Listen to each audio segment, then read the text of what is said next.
Just the other day, nag-uusap kami ni husband tungkol sa mga millennials at generations.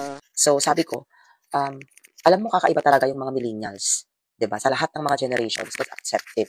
Yung mga pinanganak ng 1980s hanggang 1996. Yan.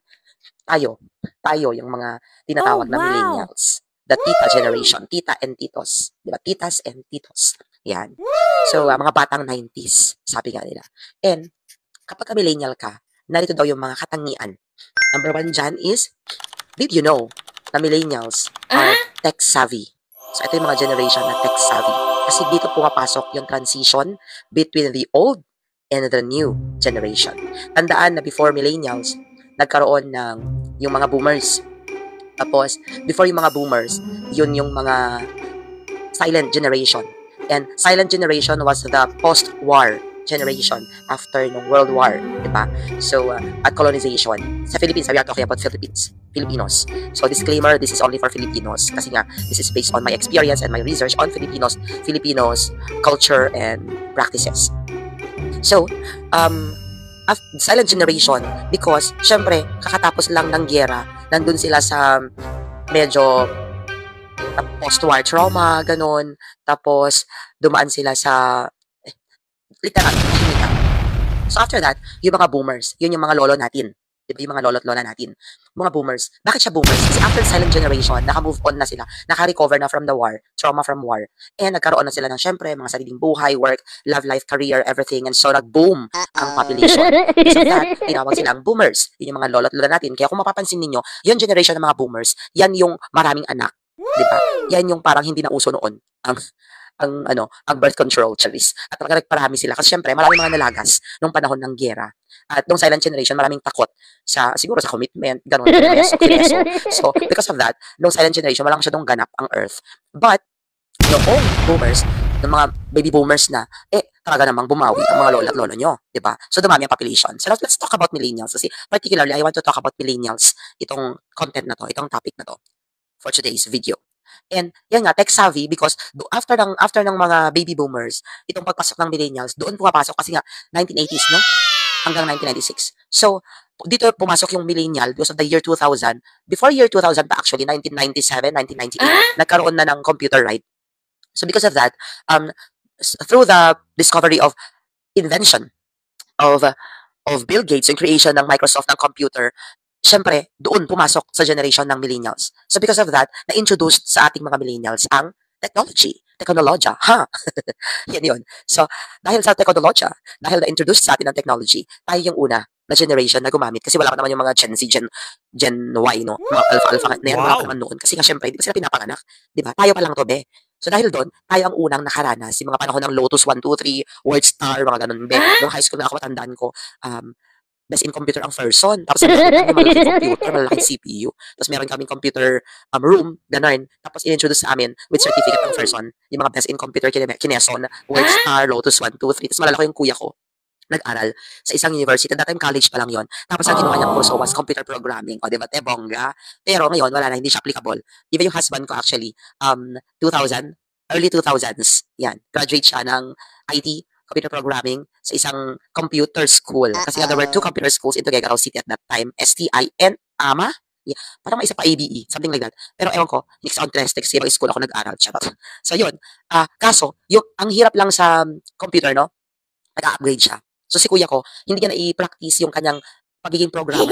Kasi yung line ng kanyang, yung field ng kanyang job, simula noon hanggang ngayon, na para na siya, hindi naman nagagamit ng computer. Also, although, yung kanilang, may gadget sila na ginagamit, pindot, bla bla bla. Pero, sa kagyal ko kasi siya, no? Sa electric company. Pero, yung as in computer talaga na gumagamit ng computer, gano'n, nag-encode, nag-decode, kasi programming yan, no? Wala, hindi niya na-practice, be. Tapos, sinasabi nga niya, naku, yung mga C++, gano'n, sa panahon namin, ay gano'n applicable pa siya ngayon. Pero, may mga ibang mga programs and system na ginagamit na sa ngayon. So, kailangan mo mag-upgrade. But, nonetheless, millennials are tech-savvy because computer or technology was introduced to us. And until now, kitang-kita mo naman ang mga person, di ba? Sino ang karamihan sa mga nagva-vlog or nagko-content, especially yung mga may laman talaga ang content. na hindi yung mga walang kwentang iba dyan na comedy o kaya mga fake-fake lang, mga scam-scam na mga drama-drama, eklavu, mga ganers na kineso. Sa mga content talaga na may laman, katulad nung yung Another Day, Another POV, yung mga gano'n-gano'n. That's millennial siya. Yan. Yung mga may laman, ang content, alam mo yung ibig sabihin, millennials po yan. Sa mga tech-savvy, even, alam mo ang mga millennials ay ano, yung maparaan, madiskarte, sa lahat, comparing sa lahat ng generations. Eh, syempre, it's not because kasama ako doon, but that's one point also. Kaya nga nagka-interest ako na i-content na pag-usapan niya namin yung husband na, alam mo, kakaiba sa lahat ng generations ang mga millennials, di ba? So, yun. Yes! But, so number one is tech-savvy. Tech-savvy ang mga millennials. Totoo naman, di ba? Na talagang madali tayong makapag-adjust when it comes to upgrading ourselves to our knowledge and skills when it comes to technology. Yan. Tapos, number two, entrepreneurship. Ayan. Alam niyo ba na marami ang mga gustong maging negosyante or business person. Nasa 55%, nag-research talaga ako, Day. Nag-research ako, Zai. 55% ang nagsabi na importante sa kanila ang pagkakaroon ng negosyo. Sa mga millennials po ito ha, disclaimer. So, ang mga millennials ay mga negosyante. So, bakit nga ba? Eh, perhaps, dahil na rin ako, parang ako, side hustle, gusto kong side hustle. Yung, para sa mga millennials, we are ambitious. We want to have we want to gain success. Ang version. Pasensya na. We want to gain success in different fields and hindi lang sa isang karera or isang job or isang source of income. We want to diversify. We want to learn new things. And when it comes to income generation, no, source of income, parang ang millennials nasa atin, innate sa atin yung pagiging negosyante. Tignan mo yung mga maraming nag-online selling, nagpuput up ng mga small businesses, SME, small and medium enterprise, yung mga, again, yung mga nagko-content, yung mga nagva-vlog, yung mga nadidiscover ni Corina Sanchez doon sa mga, ay, hindi pala si Corina, sorry, si Karen Davila sa may puhunan. Di ba karamihan millennials? Yan. Kasi ngayon ang mga millennials nasa, let's say, 30s, 40s, yan. Yan ang mga taon. Yan ang age ng mga millennials. And when you reach that point in your life, especially kung empleyado ka, only one source of income, mapapaisip ka talaga na parang coke ang sahod. Kung hindi siya zero, sakto, mismo. Diba? So, kailangan mo talagang mag-side hustle, Zai. Yan. So, entrepreneurship. Entrepreneurs ang mga millennials. Kasi even small scale na pagtitinda, ang mga millennials parang kumakarir yung mga yan sa side hustle. And that's very true. And, ito pa, millennials are environmentally conscious. That's according to my research. And 44 to 6% ang nagsasabi na napaprioritize nila ang mga green practices para sa environment. Actually, yung mga advocacies like green project, green, clean and green, tree planting, mga ganyan, community service, clean up drive. Kung napapansin niyo yung mga nag-i-spearhead, nangunguna sa mga ganyang mga advocacies or mga gawain ay mga millennials. Hindi po ba? Those at ages 30s, 40s, yan ang mga nangunguna sa mga community programs or outreach programs na involving the environment. And that's very true. Kasi isa po din ako sa active member ng isang organization na Philippine Eagles. Dito po sa amin, kami po, ang chapter namin is the Pinakanawan River All-Star Lady Eagles Club na under din po siya sa Pinakanawan River All-Star Eagles Club, yung mga kuya. So, yung mga kuya ay PR PEC, mga ate ay PR PLEC. At isa rin po sa mga ginagawa naming mga activities ay tree planting. And just recently, just this November 5, nagtanim po kami doon sa isang school sa Peñablanca ng mga puno. Ayan. Siyempre, para kay Mother Earth. And kung napapansin nga ninyo, even yung mga nagko-content din o katulad niyan, yung mga gumagawa na naman ng mga edits about Sierra Madre laban kay Uwan. Natalo ni Sierra Madre si Uwan nung Bagyo Be, di ba? Winasak ni Sierra Madre ang mata ng Bagyong Uwan. Kaya hindi siya nakapasok sa amin sa Cagayan Valley. And dahil doon, syempre, award ang Sierra Madre. Unfortunately, sad to say, malungkot na balita, nakakalbo na si Sierra Madre. And this is a wake-up call. Yun nangyari kay Uwan. This is a wake-up call sa mga tao na nasa paligid ng Sierra Madre to take care of our environment. O, tinan mo, di ba? Kaya nga, yung awareness nandun, tapos yung action, we want to take action. Millennials want to take action sa mga issues, na mga environmental issues. And number 4, socially aware. Eto na tayo. So, millennials, mahilig tayong magsalita tungkol sa mga issues na mahahalaga sa atin, lalo na sa about social justice. At, ito pa isa, advocacies. Kakasabi ko lang, di ba? Katulad ng environmental advocacies natin. That's number 1. And then number 2, social issues. More on political issues, lahat ng mga social injustices na nangyayari. Katulad niyan, corruption, flood control, ang mga yumayaman, yung mga nasa pwesto, tapos tong mga, alam mo na, yung mga maliliit na porsyento lang sa populasyon ng Pilipinas na nakakaangat at kaming mga nasa laylayan, di ba? Ang masang Pilipino ang nagsasuffer at sa amin binabato ng mga empleyado ang malalaking taxes kung saan napupunta lang sa bulsa ng mga iilan, di ba? So yan yun. So anyway, ibahin naman natin. So yun yung mga main characteristics ng mga main characters na millennials. Main character talaga, be. Anyway, kape tayo. I have here Barako. Siyempre, morning. Good morning, everyone. Ayan.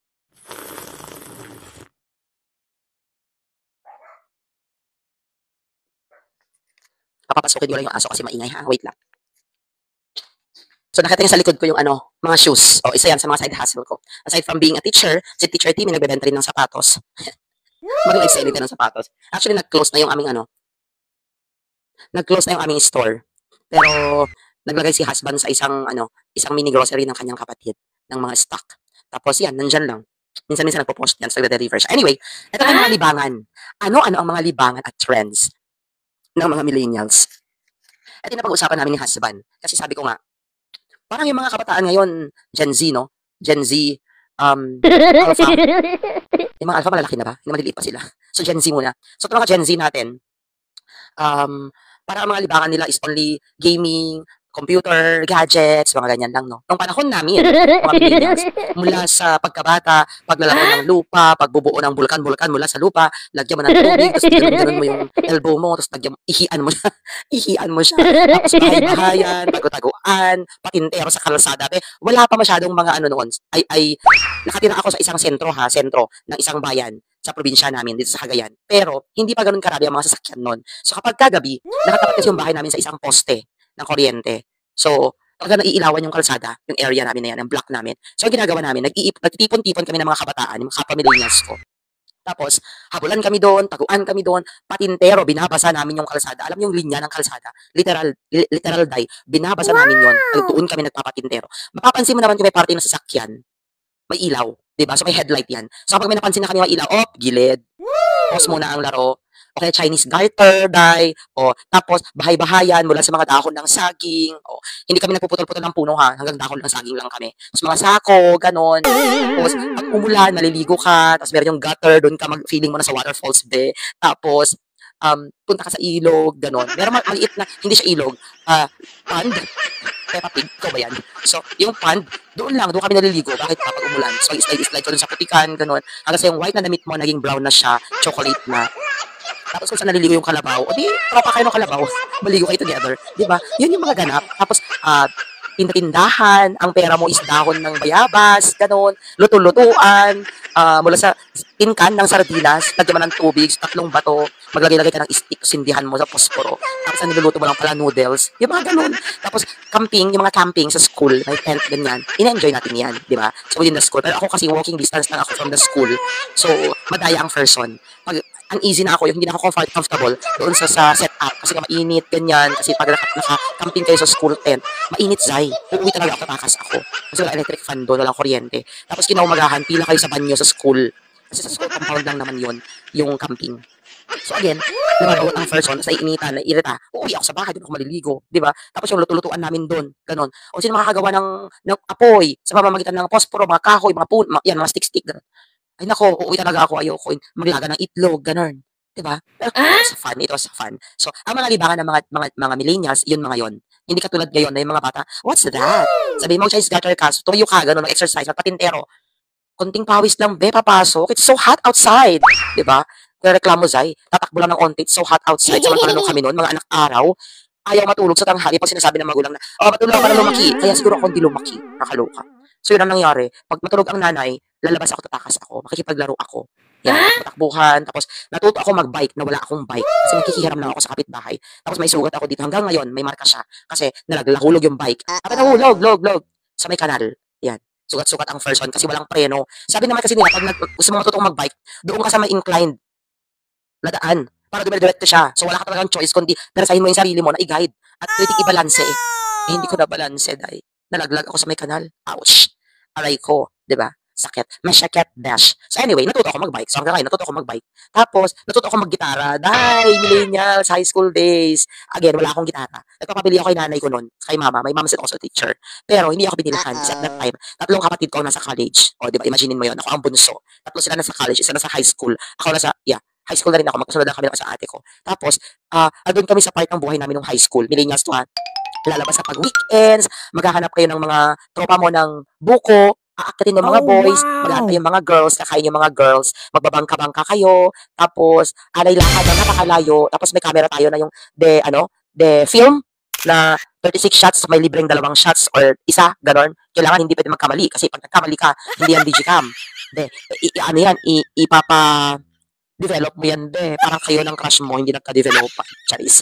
So, ganon. So, papadevelop mo yun. Tapos, kailangan lahat ng angulo mo, perfect. Hindi ka pwede magkamali. Kasi pag nagkamali ka, sayang yung film. Diba? Yung gusto, post na post ka pa. Pero, naubos na ang film. Wala na. Tapos, tayo time is up. Ganun. Ang ganap. Pero nakakatuwa. Kasi wala happy times. Tapos, pag inter-school, nung high school, like, we have the Pope's Day. Kasi nag-aaral ako sa isang private school, Catholic school. Talagang sa 4 na taon ko sa high school, marami akong schools na napuntahan sa probinsya namin. Kasi every Pops Day, involved kasi ako, very active ako sa extracurricular activities. Sports, badminton, I also tried chess, I tried softball, I tried, ano pa ba? Mga sports. Basketball pa kami dahil, ang mga halapan namin, mga tomboy. Sikuan ng Bubelyas, nakakaloka. Naka-sports ba sila yung tapos sikuan talaga, elbowhan ito, ang labanan. Hindi ba lang shoot, basta may ma-elbow na, bugalets. Kakaloka mga tomboyanets. So anyway, ako din na high school, medyo ay pagka-boyish din ako. Pero it was really fun. Na parang feeling ko lang I'm one of the boys. Pero tropa ko sila.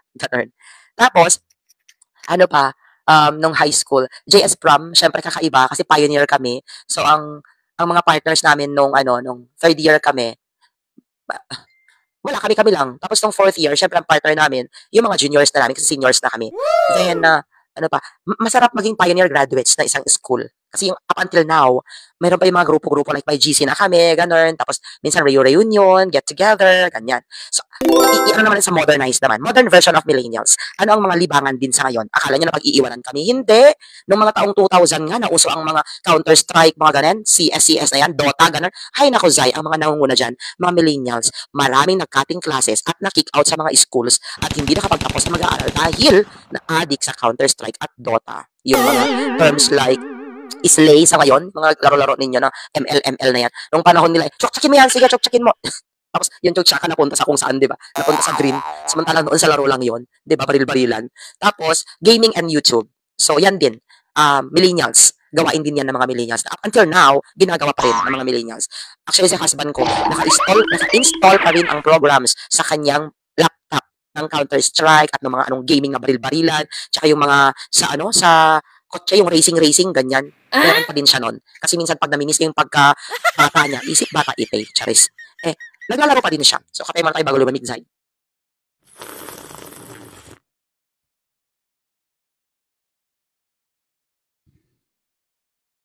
Ayan.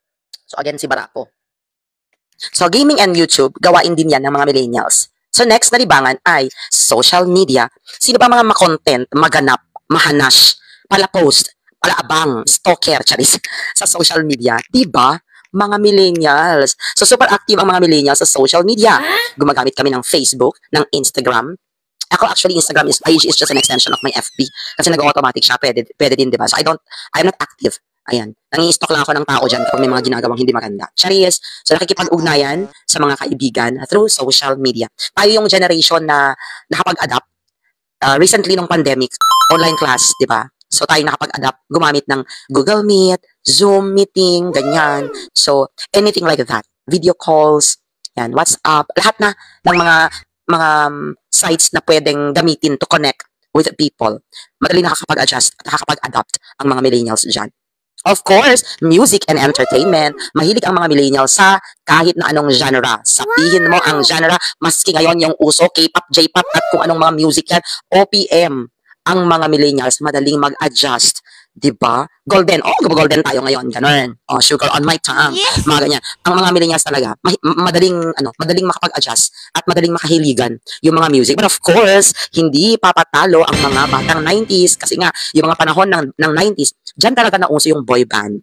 Sino naman ang boy band nyo ngayon? Dati, yung ngayon, yung mga, aside from mga K-pop yan ha, mga BTS na yan. Bago pa yung mga yan, mga nauso ng early 2000, mga 2015, ganun. Nauso yung mga One Direction, ganyan. Pero sabi ko nung nanonood ako sa One Direction, wala kayong sinabi nung panahon namin. Kasi nung panahon namin, may Backstreet Boys, may NSYNC, may ang dami, may Boyzone, may Westlife, my God, ang dami mga boy bands noon, magsawa ka, Zay. Diba? So, itong mga millennials talaga, sobrang exposed tayo sa maraming options. That's why mga lalaki millennials, alam nyo na, talagang pinapractice silang pagiging polygamous nila, Charis. Napunta sa ganon. Kasi nga, we are looking at options. Ang daming mga varieties, ang daming options. So, alam mo na, mapapaisip ka talaga na, Zai, there's a lot of fish in the ocean. Ganon ang peg. So, eto pa, aside from music and entertainment, travels. Kung napansin ninyo, karamihan sa mga nag-vlog, nag-travel vlog, tapos yung mga nagko-content din ng mga pasyal-pasyal kung saan-saan, yung mga new discoveries ng mga pasyalan, kineso, sa mga probinsya, or even international. And most of OFWs, I tell you, most of our OFWs and overseas Filipino workers are millennials. Yes. Kasi ages 30s to 40s, yan. Kalakasan mo na magtrabaho at kumayod pag ganyang edad. So, ang mga millennials, marami ang nagpa-prioritize ang travel. Sa local nga, dyan na uso yung mga rides, di ba? Yung mga Northern Loop, Luzon Loop, yung mga ganon-ganon. Ewan ko lang, buong Pilipinas Loop, charot. Meron din, may mga gumagawa nun. Sa mga loop-loop na yan, sumasali mga endurance, yan. Mostly, millennials yan. Yan. Tapos yung mga organizations, mga clubs ng big bike, ng mga NMAX Club, ng mga ADV.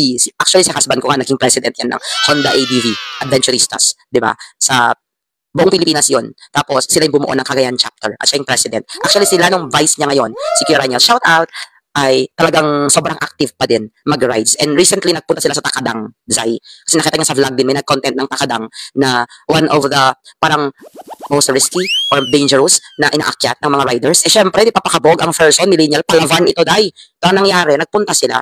Babakay din sana ako, kaso nga, ako naman yung team leader nung nagpaplano na batch dun sa tree planting and feeding program at that time. So, yung ride nila, it happened 2 days before the program and I had to prepare. Ipapak pa namin yung mga candies para sa palaro, ganun. Tapos, i-coordinate ko, tapos ako pa nag-layout ng tarpaulin, mga ganyan.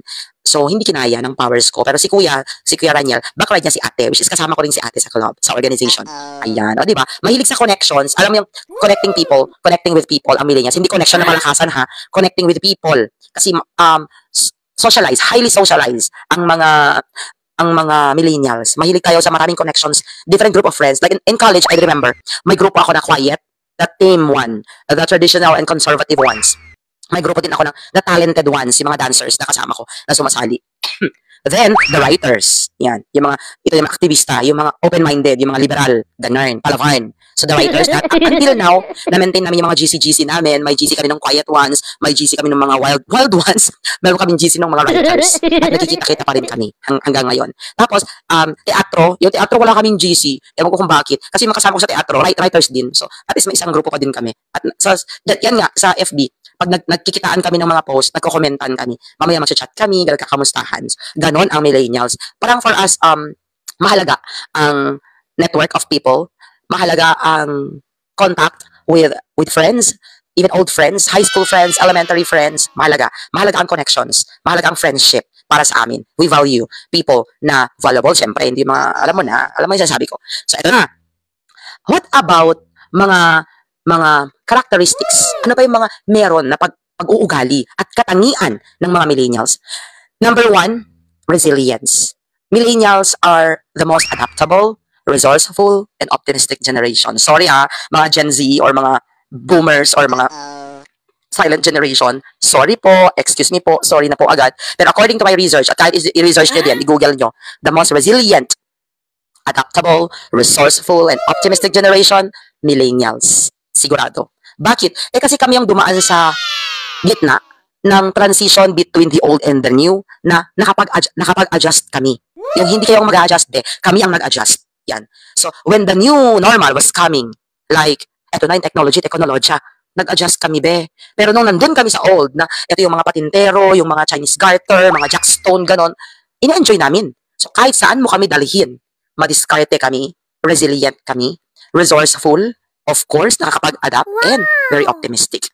Noong pandemic, maraming nalagas. Hindi lang millennials, different generations, especially mga boomers kasi mga lolo-lola, mga comorbid na yung mga yan. But, I'd say, ang mga millennials talagang sobrang optimistic na dito nga sa amin pag binagyo, sino nagko-content ng patawa? Nasa bagyo na pero nakakatawa pa rin yung post. Millennials. Yung out of chaotic scenarios, we create a funny stuff or yung kakatawanan just to feel lighter. Alam mo yon, yung kahit yung flood control, yung issue niyan, sino ba yung mga gumagawa ng mga memes dyan? 'Di ba? Millennials. Bakit? Kasi we turn negative things into positive things. Yung look at things like in a positive way, on a positive note. Para hindi naman siya mabigat na nga, ang pinagdadaanan, tapos papabigatin mo pa. Parang sa friends, masarap magpa-comfort sa millennial. Kasi they will give you different options. Like, A, ibabreak mo na, bibitaw ka na. B, hohong-on ka kasi paglalaban mo. Or C, deadma ka na lang. Or D, susugurin mo yung kabet. Yung mga ganun ba? Tapos, ang ending niyan, self-love. Ganun. So, mas ang balik nun, sa'yo palagi, sa'yo palagi. Yung ikaw, anong gagawin mo? Decision mo yun. Hindi ka i-force, hindi ka i-control, hindi ka i-manipulate. Kasi hindi manipulative ang mga millennials. Siguro depende rin sa tao, no? Kung uto-uto ka at madali ka magpauto sa kanya, nasa tao na yan. Depende na yan. Hindi na yan sa generation, die. So, eto. So, as of now, since nasa golden era ang Pilipinas in general, alam mo ang golden age, when we say golden age, para sa golden wedding, 50 years.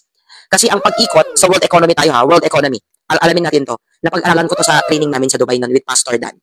Ang isang bansa daw, umiikot yan na parang gulong.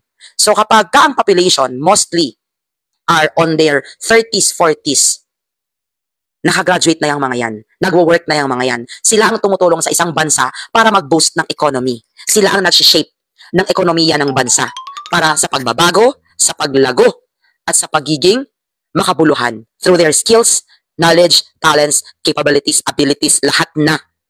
So sa ngayon, sabihin natin, aminin natin, mga millennials ang bumubuo ng bansa when it comes to growth, development, and economy. Diba? Aminin natin. That's why pahalagahan natin yung mga millennials. Pahalagahan natin yung mga manggagawang Pilipino, may it be nasa Pilipinas or nasa ibang bansa. So ang lesson, nagturo, naging topic sa klase. Ang lesson lang po nito, since mahalaga ang, well, hindi lang naman millennials, mahalaga ang bawat Pilipino. Nag-highlight lang ako sa millennials kasi yun yung content ko for today's video, no? Pero ang highlight po niyan, sana yung mga nakaupo sa gobyerno, aside from ginagawang entertainment, ang pagla-live stream sa nagaganap sa Senado na hearing or whatsoever, sana at the end of the day, may managot. Sana at the end of the day, may maibalik na ninakaw sa kaban ng bayan. Kasi bilang isang millennial, hindi rin ako siguro hahayaan lang natin na o sige, kakatuwaan lang siya, gawin nating memes, tapos gawin nating joke. Yun nangyari sa Maris Kaya, kay Ko na hanggang ngayon, wala pa ding warrant, nasa abroad pa din nag-enjoy sa Spain. Yung mga ganong ganap. Alam mo sinasabi ko? So bilang isang Pilipino, nakakagalit, nakakainis, nakakairita, at nakakagigil na habang tayo mga millennials, talagang araw-araw, sinusuong natin ang hirap sa work, especially makipag-work sa mga toxic na mga katrabaho.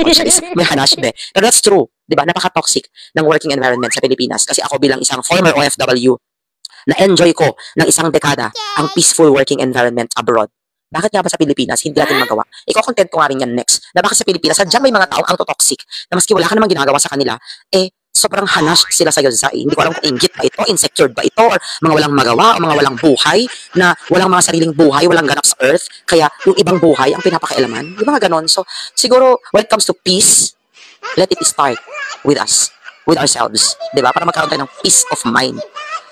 Huwag mo natin pansinin yung ibang tao. Lalo kung ang katrabaho mo ay wala namang ambag sa'yo, wala naman siyang naitutulong sa'yo, at wala ka nakukuhang growth sa kanya when it comes to collaboration. What's the point of collaborating with this person kung alam mong wala ka rin namang mapapala sa kanya kasi empty, as in, wala, nga, maingay lang, empty can, diba? Bark lang siya ng bark, parang dog. So let the dogs bark.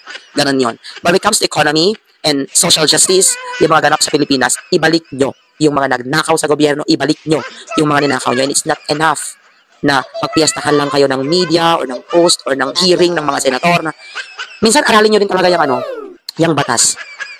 Kasi gusto ko din dapat mabago bilang isang millennial, gusto ko mabago din yung batas, especially yung part ng selecting, yung election natin, electing mga officials. Dapat talaga kapag congressman ka o kaya senator ka, at least man lang lawyer ka. Diba? Yun sana yung bare, yung minimum requirement, basic requirement. Hindi lang yung Filipino can read and write. Nakakaloka tayo, diba? Tapos, pag nakaupo na sila sa posisyon nila, sumasahod ng kalahating milyon buwan-buwan, napapaisip ako, ano pinagagawa nila doon? Wala. And it becomes a mockery, it becomes a joke. 'Di ba? So, yun lang. Anyway, napunta na tayo doon. Supposed to be fun facts lang. Fun facts about millennials. Napunta sa Kanash. So, this is another day, another story, and another video para kay Teacher Timmy. And please, subscribe naman ako sa aking YouTube channel, Teacher Timmy Talks. Onting-onti na lang, mahihit ko na. Konting subscribers na lang mga kabayan. Mahihit ko na yung ano ko, yung target ko na subscribers. Tapos noon, yung watch hours na lang. Pa-support naman ako. Pa-watch ako ng mga shorts. Tapos yung mga long videos ko like this one, I'm gonna upload this sa aking channel, Teacher Timmy Talks. Please subscribe and follow din ako sa Facebook, sa TikTok. Pare-pareho lang po ang pangalan, Teacher Timmy Talks. Yun lang po. God bless everyone. This is Teacher Timmy saying always choose to be happy because happiness is a choice. Another day, another story. Bye-bye. God bless everyone. Mabuhay ang mga millennials.